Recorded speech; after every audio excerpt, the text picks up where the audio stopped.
Alrighty here. We're here today with Jake, trying to check out what he's doing over here with Myraid Mobile. Good to see you. Good to see you too. Basically, we're here to ask you a question of what you're trying to do, what impact you're trying to make with your company. First question is what is your company? Myraid Mobile is a software development firm here in Fargo. We focus on mobile software in particular, and our industry expertise is mostly in agriculture these days. Okay.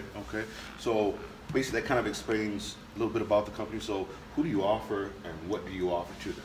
Yeah, so we're a full service software development, so everything from designing and concepting up front with our customers all the way through to deploying mobile apps in the stores for them on their business. Okay. So we do a lot of enterprise tools, a lot of apps that help their business in some way, as well as consumer facing products with companies like Minnesota Public Radio and their radio apps out there. We've done some work with Aveda and the iPad app that they have in store. Oh, nice. All kinds of things like that. So. Okay. One of the questions we like to ask a bunch of businesses is, how did you prove or validate your idea before you actually started the company? Oh, wow, we just failed a lot until it worked is probably, we call it learning. Yep. Failing and learning from it. Fast failing is another way to look at it. But we tried all kinds of things. Our first actual idea was actually a game that we built that we were trying to sell for 99 cents. That was really difficult. Didn't make hardly any money doing that. Yep. Eventually gave it away for free. Yep. But it actually spurred this idea, well, what if we could get customers to pay us to work on products for them, build their mobile solutions? Yep. And that became the model. And then today, actually, it's funny, it comes full circle. Now we have our own product again in the egg space. From all those things that we've learned in agriculture over the last few years, we built a product called Bushel. And Bushel lets basically farmers interact with their elevators in a better way, so they can see their transactions with them, they can do offers for their grain, they can get all their receipts, all the things that happen to a grower throughout the season with their elevator. Okay. Now you've heard of Harvest Profit. How does that work with Harvest Profit, or is that Actually, it'd be fun to work with Nick and his team. We've had some discussions, but Harvest Profit, their job is to give the grower tools to make an understanding of their business. For us, it's to help the elevator interact better with their customer, the farmer. So our customer really is the elevator, but the end user is the farmer still. They're using the app in the end, but it's really to help facilitate transactions between the two. Versus just the farmer side, which is what Harvest Profit is. Why is now the time for your business to exist? Boy, timing's a lot of what makes a company successful, I think, especially in technology. And we got lucky. We were in mobile really early. The Android phone had just come to Verizon, the first Androids when we started. And how long ago was that? 2011, right? And a little bit before that, maybe 2010, they started really getting serious with Android. Apple hadn't even gotten an iPhone on Verizon until, because they were exclusive to AT&T at first. So that timing was really good. We predicted the demise of BlackBerry really early on, and we were right. We really kind of avoided the Windows Phone. We were right about that. Android and iOS were our bread and butter. And today, that timing worked because now we're a leader in our space. We've got 50-some employees and hundreds of customers all over the country. So we're doing a lot of work in mobile. We're one of the top-rated ones in the Midwest for mobile software development. And now we're kind of getting more and more focused and thinking agriculture is our future. This is a question that we've kind of asked a few people is first paying customer. I mean, what was that like? The first person that says, I will actually pay you to do something for me. What was that like? Mike Dragovich here in town was our first paying customer. FM Spotlight was the original name of the company. And we built this app that lets you find bars and deals in the bars and what events were going on. Really early on, really cool app. We sold it for $500. Today that would have been a $50,000 or $100,000 type of project, but hey, a check is all that mattered. We got our first check. I remember taking a picture of it. I was sitting around the table. We had a beer to our first check, and Mike was an early supporter of our team, and that makes a big difference in that first check. And it went from that to a lot of checks really fast. Now, is that app still around, or? No, it didn't. It didn't survive the transition as they became a Spotlight Media. They focused more and more on the media side and less on the bar deals and that kind of thing. It made a little bit. It's a tough industry to be in, that sort of daily deals type of thing. It is kind of in that space right now ourselves, and dealing with the bar owners and things like that. It can be kind of a hectic situation. The problem is the margins on the bar business are low. Right? They don't have a great. It's not a great business model to be able to spend a lot of money on things like that. So that it is. We're literally trying to figure out right now within the bar restaurant scene is how can we literally get in that space charge the right price and make enough money to actually be an actual business in that space. So it's kind of interesting. There's a model there, but it's just tricky to figure out what the balance is. It definitely is. It definitely is. If you weren't building this startup, what would you be doing? Building another startup. I was going to say, would it be racing cars? Depends how much money I have. Yeah. If I have a lot of money, I'll do both. I'll race. I'll build a race team. I love to be a professional race team someday, just as a more than a hobby, but not necessarily what I do every day. Yep. But on like a weekend racing team that goes out and competes at a national level would be something I love to do. Okay. But I'd be building another software company. Really? Yeah. Definitely in the sort of something I know well, whether it's agriculture or something else. I think there's just so much opportunity there. Okay. That's what I'd be doing. Did you grow up on a farm or something? I mean, how did the agriculture part come a part of that? My co-founder Ryan, he grew up on the farm. I grew up around the farm. Both my grandparents had farms. Okay. And just living in North Dakota, you understand agriculture kind of by default how things work. Yep. We know where our food comes from. We know those things, and so once we got in the last couple of years more and more into ag companies that we're working with everyone from John Deere and Cargill to the co-ops locally here. Nice. We have sort of this just vast knowledge of how different parts of their business work now, and that helps us accelerate our ideas. Okay. And become experts in that space. Of course, we know you've gotten traction. What's been the exciting and nerve-wracking thing about getting traction in the beginning? I mean, what was finally getting to where it's actually moving, and you're like, okay, hey, this is an actual company now. We're going to be able to make some money here. So, well, every single deal was like we're just focused on get the next deal, get the next check, keep the cash coming so we can keep going. And we started with a bunch of part-time people in 2011. Okay. Ryan and I finished school throughout 2011, 2012. 2013 was a rocket ship year. 2014 we made a mess of things. And almost lost all the money we'd ever made in 1 year. We almost went bankrupt. But we made it through it and learned so much from those 2 years of growth and craziness that I think it made us a really great company. Okay. We learned a lot about how to manage the team, how to manage finances, how to bring in some experts outside of the company into the company. We call them the adults in the room we hired because all of us are in our 20s and brought in some 50-year-olds, and that helped a lot. Kind of guide you down the path, so to say? Yeah. Okay. What do you love about your team, your partner? Why are you the ones that solve this problem right now? Well, the team is really impressive. We have the best people in mobile software in this region working for us. I think we've just gotten, even the guys coming out of school, like 2 or 3 years in, they've got so much experience on this team now, just by doing the vast amount. I mean, we've done 400 projects over the last 6 years. Wow. And so we've got tons of experience, so we know how to do mobile. We've done a good job of keeping that intelligence around it and the knowledge base inside the company. And so, I mean, I'd say we're one of the most experienced software companies on mobile in the country. There's only a few that are bigger than us. Okay. And in terms of employees, in terms of customers, and there's the vast array of things that we've done in mobile. We've done everything from Bluetooth and beacons to virtual reality and augmented reality, video work, 360 video, to some of the better sort of consumer-facing apps out there. So that helps kind of solidify us as a market leader, and it makes it a lot more fun when you realize how good a team you have. And we've got virtually no drama on the team. We've got great leaders that have been put in place by our team, and I can go off and go work with a customer for a whole day and go on a trip to do some sales, and I don't have to worry about what's going on back here. The team's doing great. Having the right team and the right people in the right seats, so to say. And it's not me, it's not Ryan. We're not the managing guys. We're not good at that.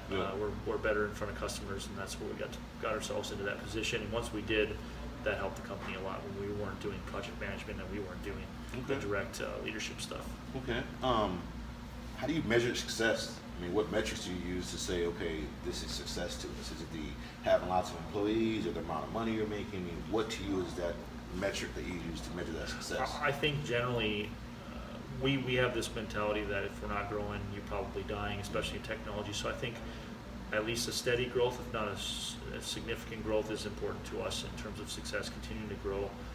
That means growing revenue. It means staying profitable. It means bringing new team members on. We finally broke the 50-person mark and are profitable for the first time. Nice. The last couple of years now. So that helps a lot. That's success to us.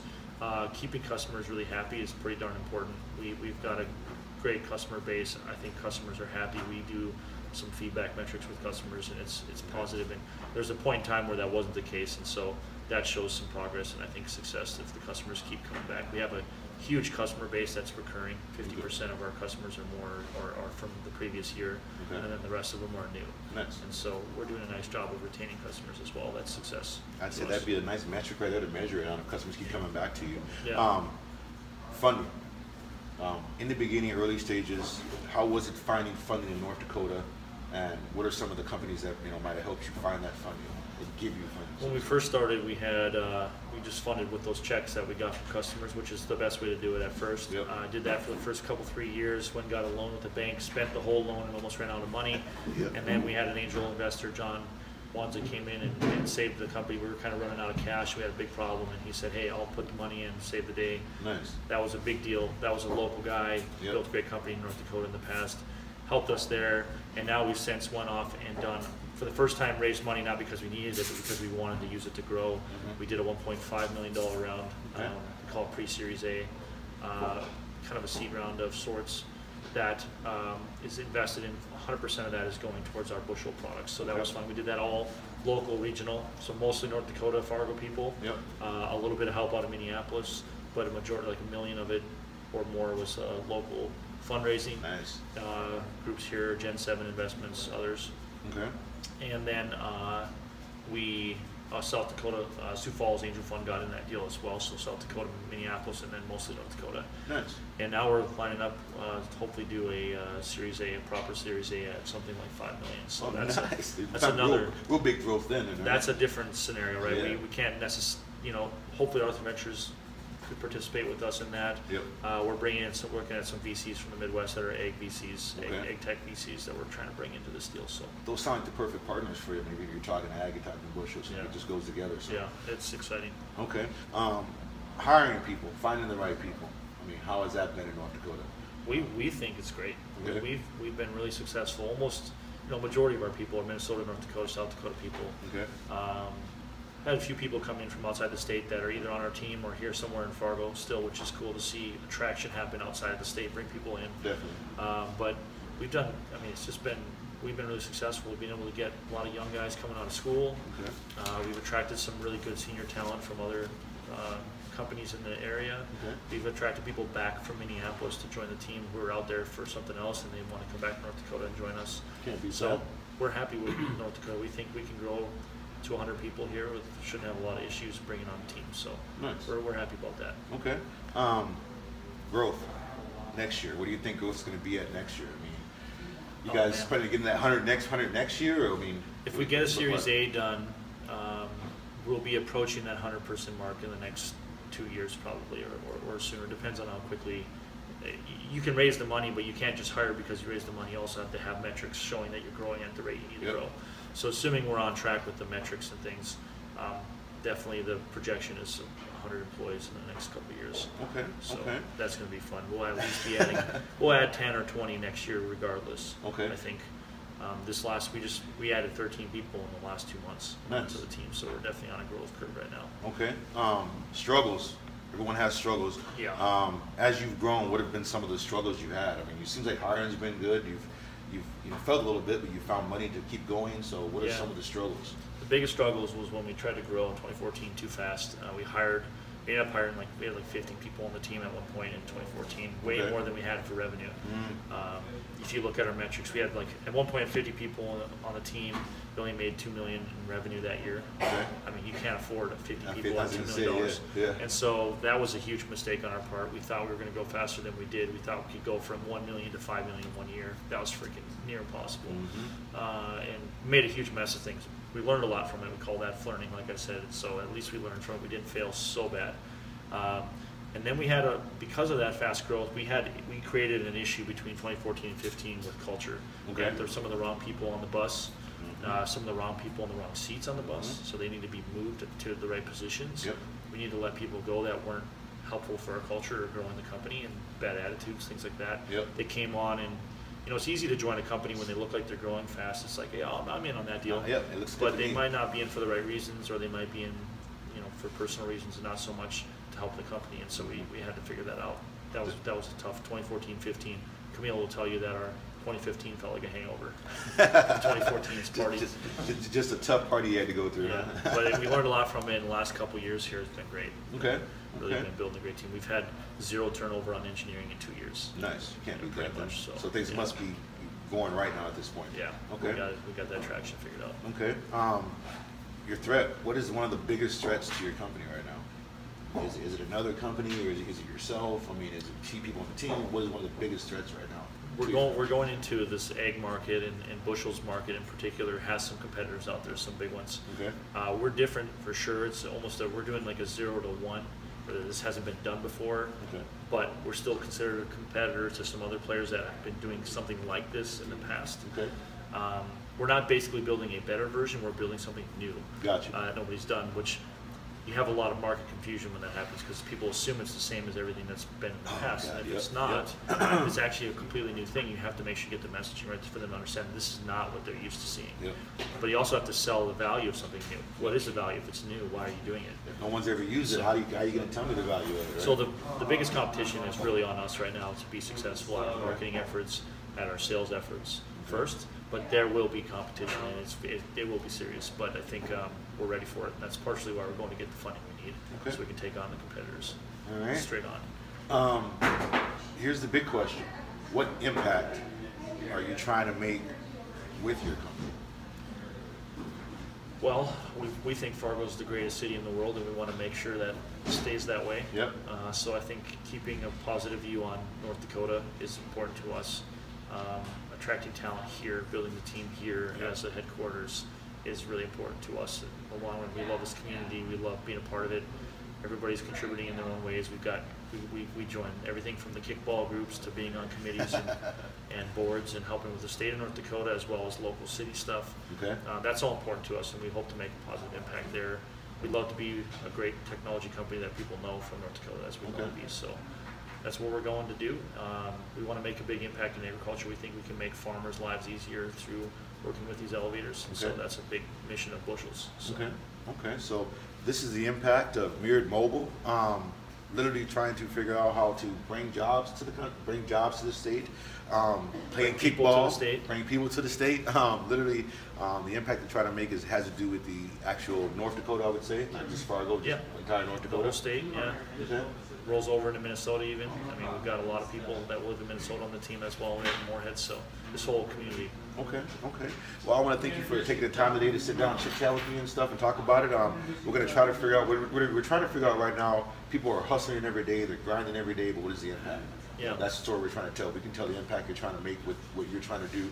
Hopefully it lets people know what you're trying to do here in North Dakota. Yeah. So, hey, when people get hired and people get paid and they spend money, that helps a lot in the economy. And if we can get deals from businesses outside the state and we bring that revenue into the state, that's new money. Yep. The state didn't have that money before. Now it does, and it's being paid to our employees who spend the money in the state. So there's a real positive economic impact that can happen when you generate good revenues outside the state. Okay. So that's something I think that we can help with. Okay. Well, I want to thank you very much for your time today. Appreciate it, man. I'm excited to see the impact you're going to make. I hope you guys get to that 5 million, 100 employee type of situation and kind of go from there. I'll watch and see what happens. All right. Appreciate it. Hey, thank you very much, man. You have a good day. Good stuff, man.